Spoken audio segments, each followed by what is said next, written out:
This is John Drabinski, and you're listening to the Black Studies Podcast, a Mellon Grant-sponsored series of conversations examining the history of the field. Our conversations engage with a wide range of activists and scholars, senior figures in the field, late doctoral students, and everyone in between, culture workers and political organizers, in order to explore the cultural and political meaning of Black studies as an area of inquiry and its critical methods. Today's conversation is with Marlene Daut, who teaches in the departments of French and African American Studies at Yale University. Along with numerous articles in public and scholarly venues, she is the author of Tropics of Haiti, Race and the Literary History of the Haitian Revolution in the Atlantic World from 2015, Baron Devasty and the Origins of Black Atlantic Humanism from 2017, Awakening the Ashes, An Intellectual History of the Haitian Revolution from 2023, and most recently, The First and Last King of Haiti, The Rise and Fall of Henri Christophe from 2025. In this conversation, we discuss the place of Haiti in the Black Studies imagination, the creative and archival dimension of writing history, and the significance of transnational study in the field. Hello, Marlene. How are you today? I'm doing well. How are you? I'm all right. As we were talking just beforehand, it's week 4 or 5 or something like that of this far-right administration. So I've started, that's been the introductory sort of piece to a lot of these podcasts. It's like, how do we answer how we're doing? But all those avalanche of caveats pretty well. And I'm welcome to the Black Studies Podcast. It's a funny way to start, but I figure if this is for posterity, we should all register this moment.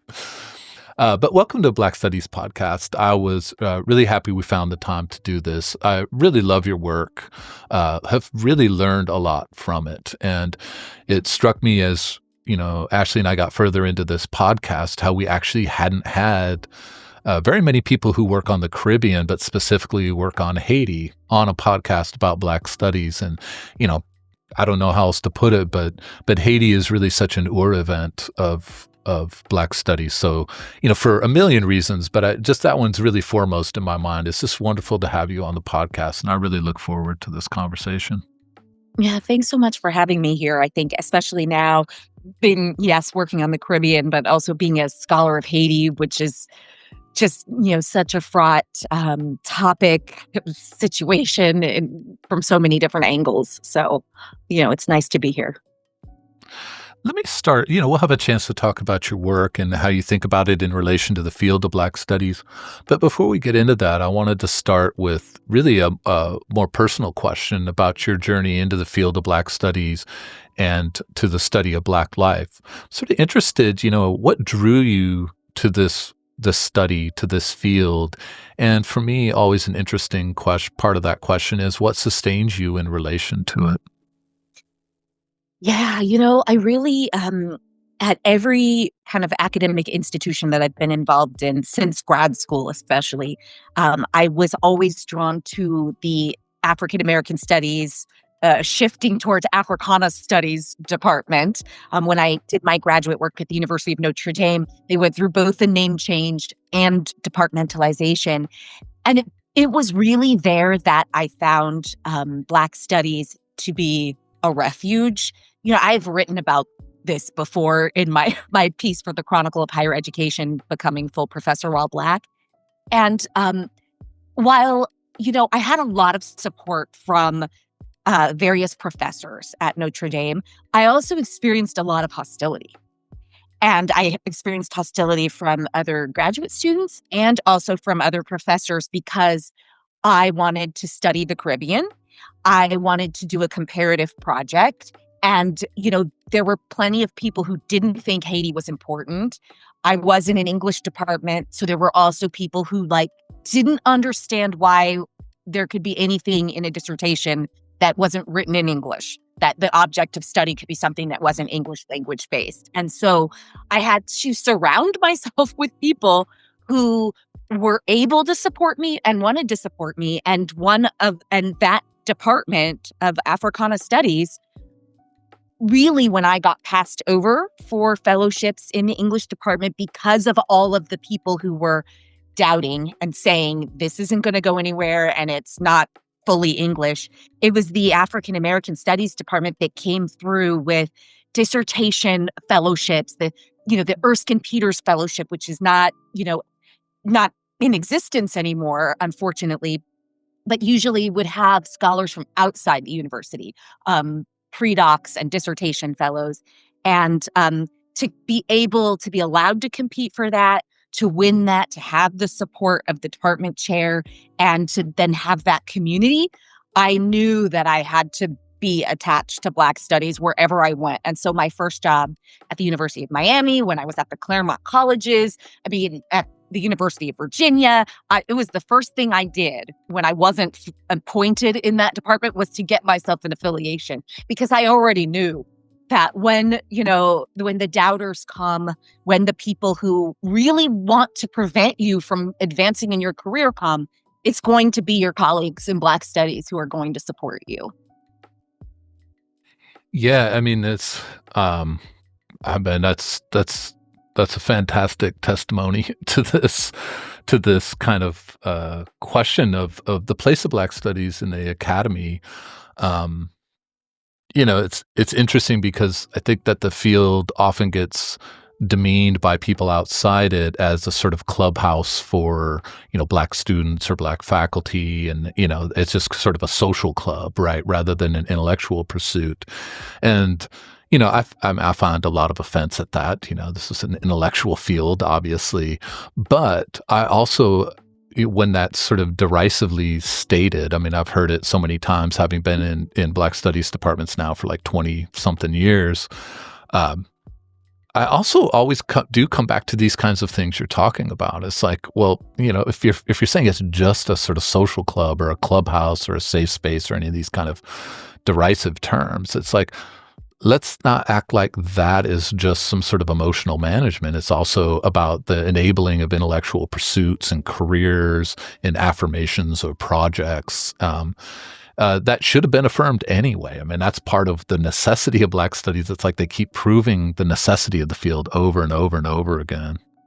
Absolutely, because the disciplinary departments sometimes, because my two fields were English and French. I have a BA in English and a BA in French from Loyola Marymount University, and I experienced different forms of hostility in those different disciplines.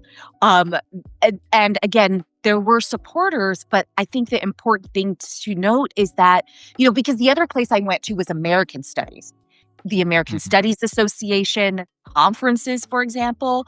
And again, that I had heard derogatory things about American Studies as well. Oh, it's not very serious, or they're just studying pop music, or, just things that are not even true reflections of the field.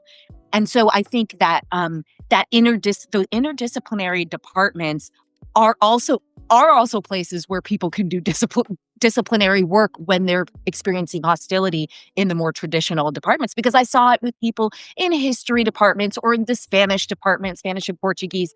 I saw it in other people's lives as well. Yeah. I mean, this segues really nicely into this next question I had, which was to ask you about the sort of picture or portrait of Black Studies that you work with, because specifically I'm asking in terms of its origin story, right? That the origins of Black Studies is twofold and in tension with itself. And one of those is what we're speaking to now, which is the failure of disciplines to have any kind of sustained treatment of Black life, Black intellectual and expressive traditions. And so Black Studies was going to be that place where that was the unquestioned mission of a department. And so that intellectual tradition would mean something there, right? But it was also, the late 1960s, early 1970s, a moment in which Black liberation struggle had really transformed our ideas of the relationship between study and revolutionary politics, between campuses and community activism, between intellectual life and prescriptive interventions at the level of politics. And so I think, even though it's been 50-something years since the founding of the field, I think we still wrestle with that when we draw our portraits of Black studies about what it ought to be and how it ought to look. The commitment to an intellectual tradition, but also commitment to a certain kind of politics. So I'm interested to hear you talk about, what portrait, how would you describe your portrait of the field, and specifically maybe how it relates to this origin story? Yeah, as you were talking, the phrase that just popped into my mind was Edouard Glissant about how, the West is not a place, it's a project, right? And I sometimes think that about Black studies, right? You could be doing Black studies without a Black studies department. It is not just to me the study of um, Black people or and their forms of thinking. It is actually a larger project that is about justice. It's a project that is about equity, which I refuse to allow that to become a bad word.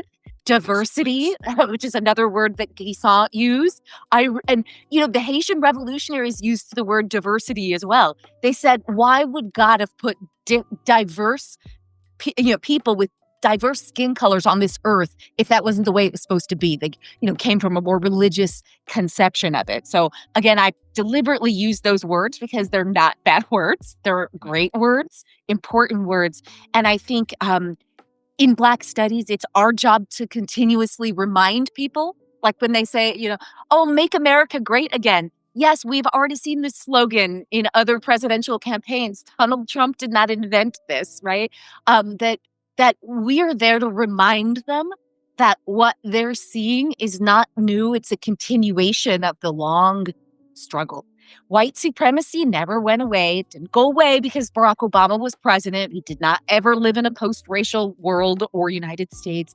And so to me, the project of what we're doing is, yes, to amplify, to illuminate, to show the contributions of African Americans, Caribbeans, people from the continent of Africa to global education policies, life, literature, art, all of that.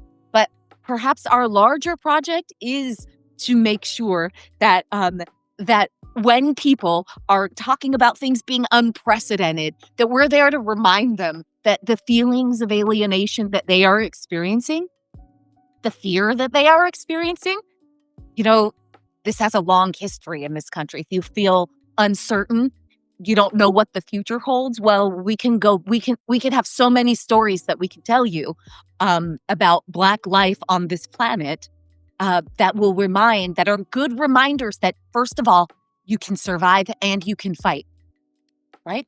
You don't have to sit back and say nothing or do nothing. And I do think that writing and teaching are huge parts of this. I used to work at the Carter G. Woodson Institute, so I have to believe in the power of education. In my first book, I have a whole chapter on William Wells Brown, and I think sometimes they just kept writing. It just kept writing and educating. Terrible things could be happening all around because they knew that how important it was to continue on. First of all, I mean, you had me at the citation of Glissant. People, anyone, by which I mean like the 3 or 4 people on earth who read stuff I write. I mean, I've so worked that footnote, right? Page 2, footnote 1, Caribbean discourse. The West is not a place, it's a project. But I really love that framing of it, like that thinking about, because, when you think about projects, you think about what you project, right? What you throw out into the world, right? An image, right? And all those things that you're saying, like correctives and models and so forth. But it's also a project in the sense of like building, like all kinds of elements coming together. And I really love that casting of it as a project that we're building something. So it's going to have all these component parts, and we need all of them. Right. And also this question that you could have intellectual life and that would somehow not be a deep political intervention does strike me as an outdated framing, just literally within the last month. I was saying before we got on, I woke up to a handful of students emailing me worried that they were going to lose their scholarships because they're here to study Black studies. And I'm like, maybe this framing of this question of it's either politics or intellectual life, it's a reminder that it's a project and all the pieces fit together. And the right wing always knew that. So we ought to know that. But they want to dismantle it because they know how powerful it is. Because we're in the classroom every day to see the effect that learning about the past history of this country, the true history of this country, the effect that it has. When I look at the backlash that the 1619 Project got, it wasn't about whatever fact here or whatever. No, it was about the entire idea of upsetting and displacing the origin story of the United States. That's what it was about. Yeah, no, well put. And I think in the future, the telling of this moment is going to actually be making that connection really strongly. The what that set off and what, as you said, what it means about study, which is not surprising to us in the classroom. Yeah. People feel transformed, right? So let me sort of link this, the field of Black studies, its history, its future. Ask you about it in relation to your own research. You work with obviously with literary texts, historical methods, critical theory, and bring these things together to, and this is stating the obvious to anyone who's read your books, really profound and important insights into the field. And so I'm interested in hearing you reflect a little bit about how your work and your approach to your work, how you see it fitting into the history of Black studies, sort of how is it part of its history? But also for me, I think always this important question of how it opens up new horizons. Like, where else does it take us? Like, what boundaries is it pushing? Yeah, I mean, and this is where I feel like I've seen such a huge transformation in African American studies departments, Africana studies departments, in terms of just, we have colleagues working on Brazil. We have, we just, the opening up, the true opening up of at the department level, not just, people being affiliated, but core members. And so that's what I feel in relationship to my work being in, doing Haitian studies, but also, adjacent to French and Francophone studies and American studies and obviously Caribbean studies. And to have that kind of work be seen as fundamental to the department because, in my work, my first book, Tropics of Haiti, I didn't make separations between really where people were from. It was a book that was about the literary history of the Haitian Revolution, and that transcended borders and languages and time and space as people rewrote narratives from others. And so I did feel that I had something to contribute to Black studies, not just Atlantic studies or French and Francophone studies, through the connection of talking about how this event was highly racialized in its own day and beyond, and not just racialized in the kind of stock, kind of trope ways, but using pseudoscientific debates about race. And so that's what I tried to do there. And, that work continued in my second book, which is called Baron de Vaté and the Origins of Black Atlantic Humanism, because, it's interesting to me that Baron de Vaté was the secretary of Henri Christophe, who was the king of Haiti in the early 19th century. And those critics who read his words from the United States, from Great Britain, France, beyond, they made the connection between him and Phyllis Wheatley and Julien Raymond and Olaudah Equiano. And it was the idea of people of African descent writing in a particular mode, whether it was artistically or speaking back to power, criticizing slavery and colonialism. And so I thought, well, we shouldn't have the arbitrary distinctions when the abolitionists and anti-slavery activists could see the deep relevance of these writers from different eras and writing in different countries and in different languages. And in some ways, in Awakening the Ashes, which is my book on the intellectual history of the Haitian Revolution, I really hone in more closely on those forms of Haitian thought, because to me, those were, the Haitian writers who I'm talking about there are, not nearly as well known as your Frederick Douglasses, your William Wells Brown, your W.E.B. Du Bois.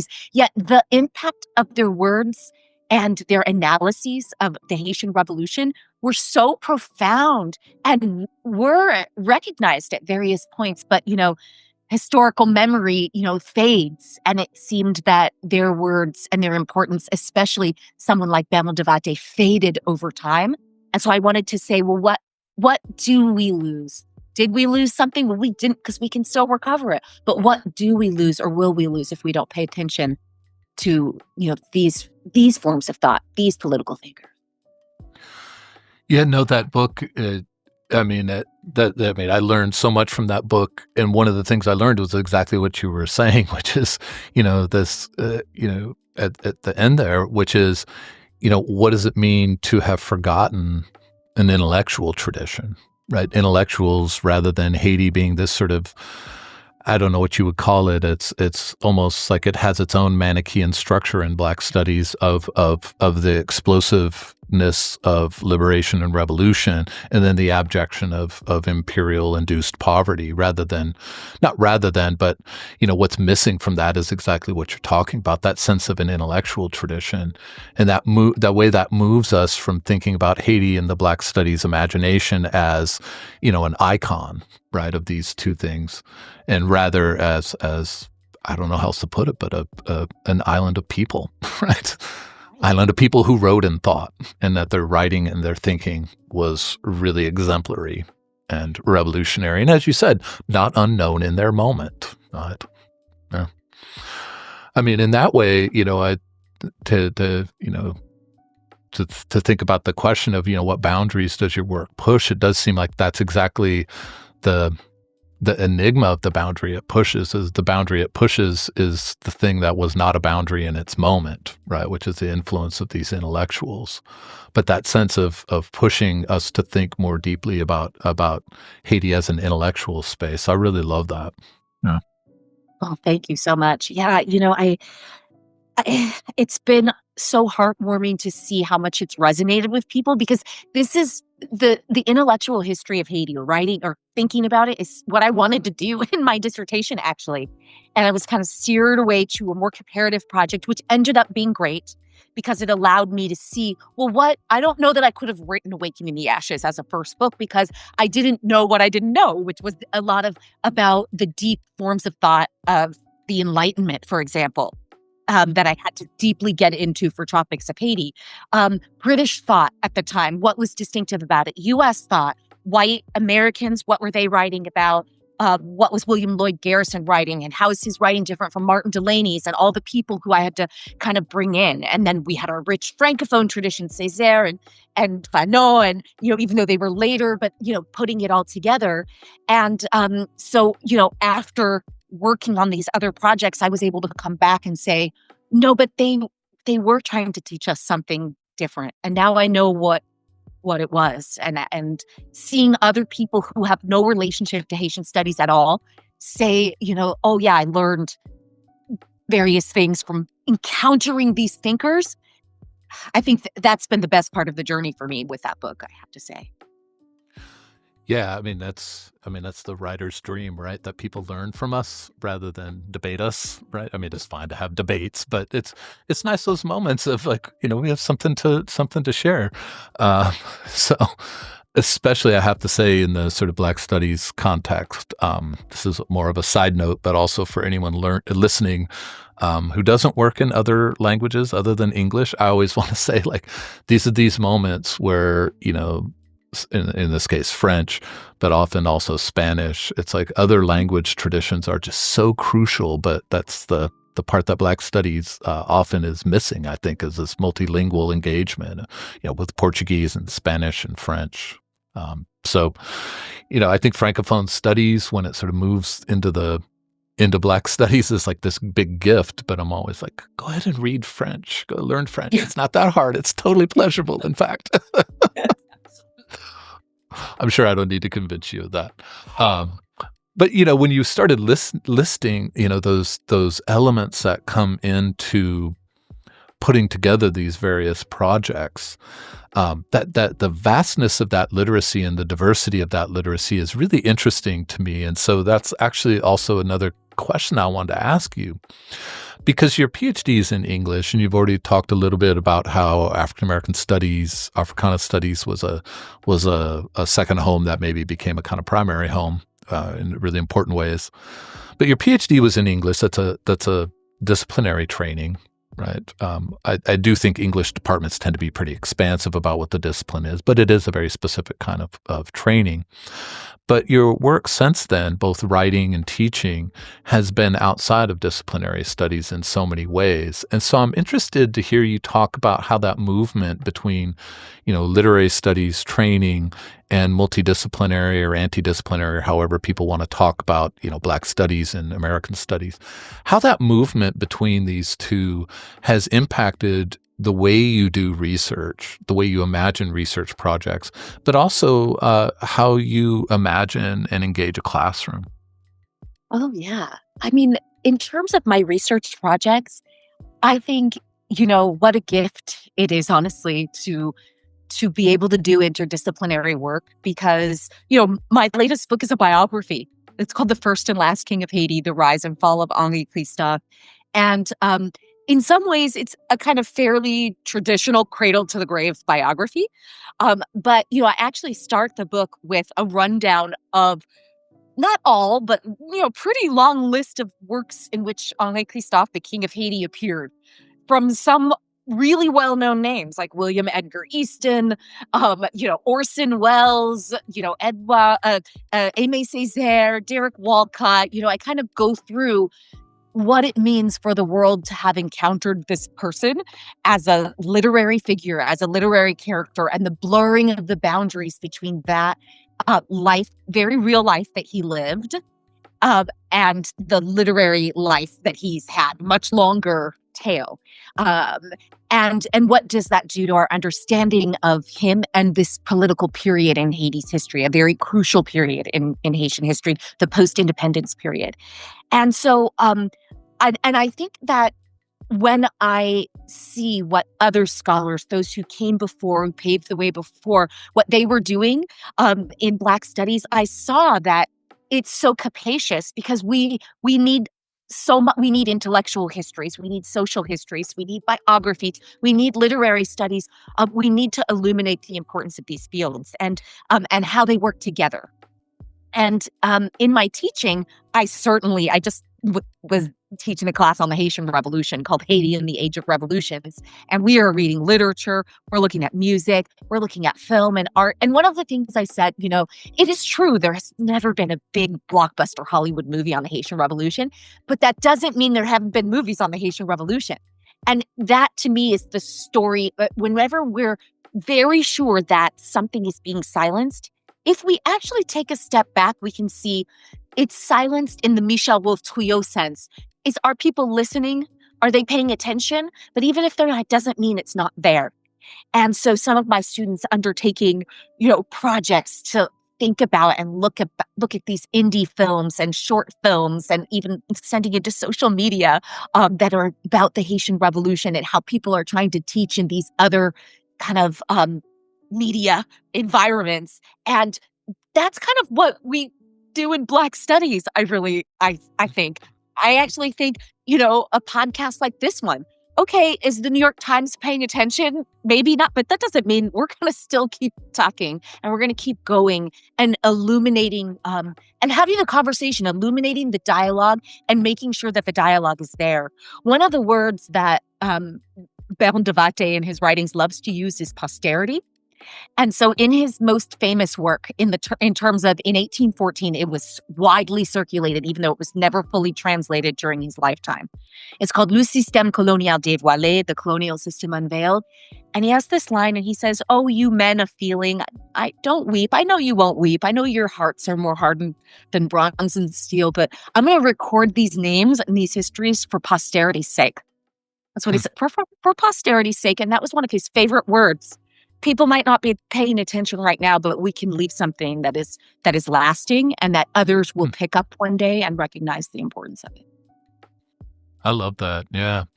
I'm just curious, do your students talk at all about the video game Assassin's Creed, which has a whole Haitian Revolution plot? Yeah, we talked about it a little bit. I didn't have any students in this particular class who had played it, but I directed them to, Alyssa Sepinwall's book Slave Revolt on Screen, where she talks about that video game and some of those indie films. Actually, quite a lot of them. It's a great bibliography if you really just wanted to know all the attempts to make it and the ones that succeeded, but that we just don't really know about because they didn't become famous. And I've never played the video game, but evidently, according to her research and things other people have told me, they actually consulted with historians to make the game, and so it's actually in a strange way kind of teaching history. I don't know, I can't vouch for the correctness of it, but introducing the story to people who might never encounter it, not there. Yeah, I don't play video games myself. I every once in a while will pick up a controller just to give my 13-year-old the satisfaction of beating his father at something. But but I was shocked to learn that this, I mean, because I know it's a major franchise, had this whole plot on Haiti, and it shows up every once in a while in my classes. Somebody will be like, "Hey, so that thing in Assassin's Creed is not a myth; it's like actually happened," which is really interesting to me. It's like if it was in a video game, it couldn't be history, and I was like, "No, historians were involved in it." So, like you haven't played it or looked, the veracity and accuracy or all that, but. Yeah, it's funny the way Black Studies material might filter down to us. But as you were saying, I mean, this is part of the Black Studies project. Is the archive is as wide as the world. I love that part of it. And so thinking about the history of the field, I'm curious, to hear your thoughts on this, which is what you think that Black Studies has done well in its 50 plus years, but also maybe what you think it has not done quite so well. It's interesting. If you had asked me this like 10 years ago, I probably would have a totally different answer. But I'm sorry to be citing so many like French, French Caribbean writers, but I think No, this is my academic love language. So please cite them in French even. I love it. I was thinking about Aimé Césaire's statement in Discourse on Colonialism, where he says, you know what? I make a systematic defense of our old societies, polite societies they were. And so while I can look back and I can see, I know the history of in the intellectual history of our field, I make a systematic defense of our field in the face of the violence, in the face of erasure, constant threats to shut us down, to defund us, to no pun intended, blacklist us, to push us to the margins of the academy. Because what I see every day are people doing the work. I see people who are undaunted. I see people caring for each other. And even when there are mistakes and made, because every person makes mistakes and every person is capable of being fallible, I say at the end of the day, what we are trying to do, this project that we are in, this Black Studies project, um, we're trying to survive and thrive and leave something lasting. And we can go back and look and see, here's a fault line in an argument or here's a disagreement. But at the end of the day, I think that the true interdisciplinary nature of our field, the breaking open of, like I said, seeing Brazilianists in all these African American studies departments, seeing people whose primary field is Spanish language studies or Portuguese language studies, I think we're doing remarkably well given what we're being faced with every day. No, this is a really, really interesting response. I mean, it reminds me of what by the time this podcast is live, it will have been live for at least a week. But one I did just a couple days ago with Derek White at University of Kentucky, and his response to the question was very similar. He said, one of the things he thinks is a strength of the field of Black Studies is that it self-corrects, and that it undergoes criticism and correction at a pace that other disciplines don't. I mean, my PhD is in philosophy. I haven't been in philosophy department since, I can now say it, since the last century. Since the late 90s, very, very early 2000s. But philosophy is one of those fields, and I think it's typical of most humanities and social sciences, very slow to correct. It works in epochs. It does not work in year to year or 5 year segments. And so, especially when you're thinking about the geographies, you're seeing, Spanish language, Brazilianists, all these folks popping up in Black Studies departments. When I was at Amherst College, I remember when we hired Solci del Moral, who works on Afro-Latino studies, mostly Puerto Rico, Dominican Republic, but also other parts of Latin America. And at the time, it was like, kind of provocative is the wrong word, but it was an odd thing to hire somebody who worked on Afro-Latino stuff. But at this point, that wasn't that many years ago. It just seems to be a standard way of thinking about how you build a department. And so when you and Derek are both talking about this, like the way the field shifts and changes so quickly, that just as my own personal example, not to turn this into a podcast about me, which sometimes I do, sorry. But just to all that's just to restate your point. I think that our responsiveness is such a remarkable thing in Black Studies. And I'm not sure what it is about the field. Maybe it's that, this is my theory.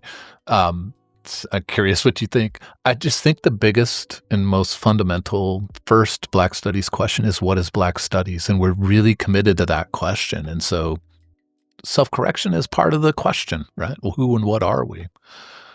Because if you were to start building a Black Studies department now versus, as you said, 8 years ago, it probably looks different. That's interesting to me. It's different. Yeah. And because I think that something Black Studies has done particularly well for a long time is to have, you've got your sociologists, your political scientists, your economists, because if we think of ourselves in some ways as being in a kind of Du Boisian tradition, we're not going to make those type of separations like, this type of scholar, anthropologist doesn't belong in here. No, but that was never the issue. It was the breaking open of the full, seeing that African studies is not a different field from Black studies, right? Like you could do an African studies. That's not really, you could do that and you could be in area studies, or you could, it would be a different project though.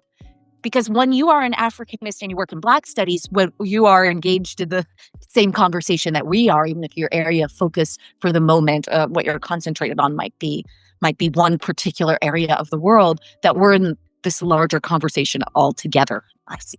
Yes. Yeah, no, I love that. It's a fantastic way of framing a response to that question. I love that. And I think it sort of segues really nicely into this really speculative sort of future question, which is, what is the actual sign of this ultimate success of Black Studies thinking, at this point, very far in the future, but I think speculation is fun, but also revealing, which is, what would say Black Studies has really accomplished what Black Studies ought to have accomplished? Is it to have so transformed disciplines that neglected the study of Black life for generations and generations, that then those disciplines, Black life is absolutely central to them? I think some departments, like English and history departments in particular, have just been completely revolutionized by Black Studies. And so if we think like, what if that expanded and deepened across intellectual life? Is that the sign of the success of Black Studies? Or is the sign of success of Black Studies to have come to a definition and understanding of itself that whatever impact it has on those disciplines, it is still its own thing? Like disciplines are their own things. Because if it's the former, it's kind of like the point of Black Studies is to no longer be Black Studies at some point.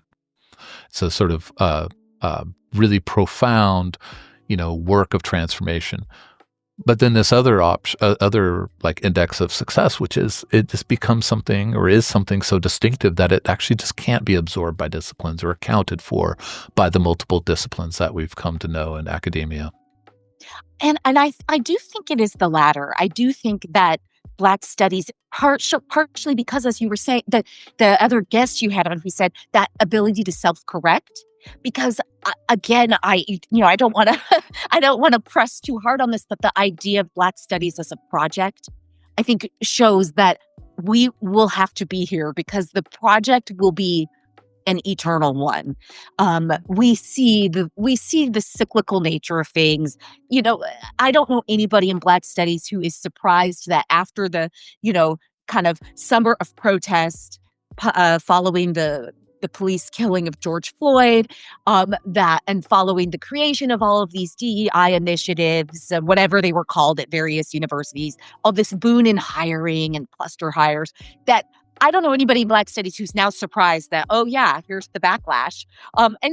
I was in grad school during the Bush years, and I remember the lists of people that, faculty were put on lists. I remember all of this already. And so, no, I don't think that Black studies as departments will need to go away. I think that, or can be absorbed, or that the project will ever be completely finished, because if we think about the project of Black studies as being creating this more just and equitable world, it's not just for Black people, for everyone. We want it for everyone, right? And the people in the other departments, they have to want that too, and they should continue to want it. And we will be right there to make sure they never forget to want that. Because the best way, of course, as we know, to divide us all is to pit us against one another and make us all try to fight over the crumbs and the tiny little piece of the pie. What I hear Black studies scholars saying is, maybe if you look in your university and you see that your Black studies department is thriving and is well funded and well staffed, then maybe aren't your other departments also, since we're usually the ones that are we the bellwether? If we're being gutted and we're being defunded, what do you think that is going to mean for the English department or for the history department one of these days? What do they do when they can't take any more money from Black studies? So they'll take it from someplace else. And so I say we're in the same boat, which is a great project from Kyoma Glover and Alex Heal. The In the Same Boat project. We're in the same boat. Yeah. No. Yeah. Wonderfully put. Thank you. Yeah, it reminds me, it's a genesis of the question for me.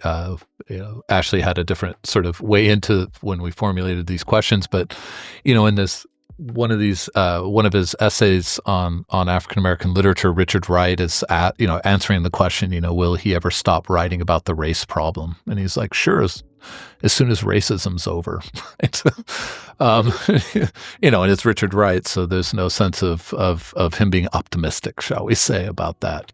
But also the way really distinctive things happen when you engage in an intellectual tradition, that it's hard to imagine it not having its own sense of methods and methodologies. As you said, every people working in the field, the kind of ways you've put text together in your projects, they just have such a Black study sensibility to them. And I wonder, what would the life of that be in an English or a history department? Not that they would be like uninterested, but it just, for me, if I can just, absorb your project into our field, right? They're just deeply Black studies projects. And that to me there's something really distinctive there. And the better we are at naming that, I think the better we are at understanding like how we can't be absorbed, which is different than the contingencies of a far-right government trying to get rid of us. But nevertheless. Absolutely, because I think about this, the way that slavery studies, for example, which is another one of my kind of fields, has been utterly transformed by Black studies.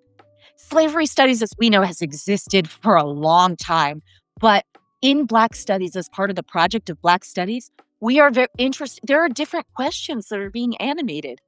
We're not going to accept that that Black life is lost. Oh, here's another glissant for you, that a people has no history. He says that's a ridiculous claim, right? We've never accepted that in Black studies. And, and I also think about, what I wrote in Awakening the Ashes was, thank goodness for these Haitian intellectuals who acted as archivists. So many of the early works have these appendices in the back because they knew that the propagandists like Louis Dubroca, hired by Napoleon to slam Toussaint Louverture and Dessalines to defame the revolution and justify French aggression, they knew that it was happening before their eyes. And they said, we're going to keep all the documents and we're going to publish them together. And when I think now, the Gallica project of the Bibliothèque Nationale de France, digitizing all these things at the tip of the fingertips of our students when they ask us all these questions. Is this really true? Did this really happen? And we can go and we can show them and we can think about it and we can talk about it. But that insistence on the print culture, because, some of the documents that the Haitian revolutionaries kept and put in their books, the actual physical paper of them is lost. So literally without their efforts, without their archiving strategies, there are certain forms of knowledge that would be lost or infinitely contested by people who want to say, nope, it never happened, which is the whole project of silencing the past. Yeah, I mean, there's multiple projects, not just a project, but multiple projects to be written on the role of archivists and collectors in Black studies as making Black studies possible, not in the late 1960s, but in the 19th century and in the 18th century. So I love that you get that out there. It's so crucial because, I mean, deletion of archives is the way you reclaim the entirety of history. Mm-hmm. Absolutely. Let me ask you a last question, which, and maybe this is already a way towards a response, but what is, in a Black Studies context, what is the issue you would want us all to be thinking about, or the question you would want us all to be asking? Oh, wow. I'm going to turn it into a little bit of the kind of more focused on Haitian studies for a second.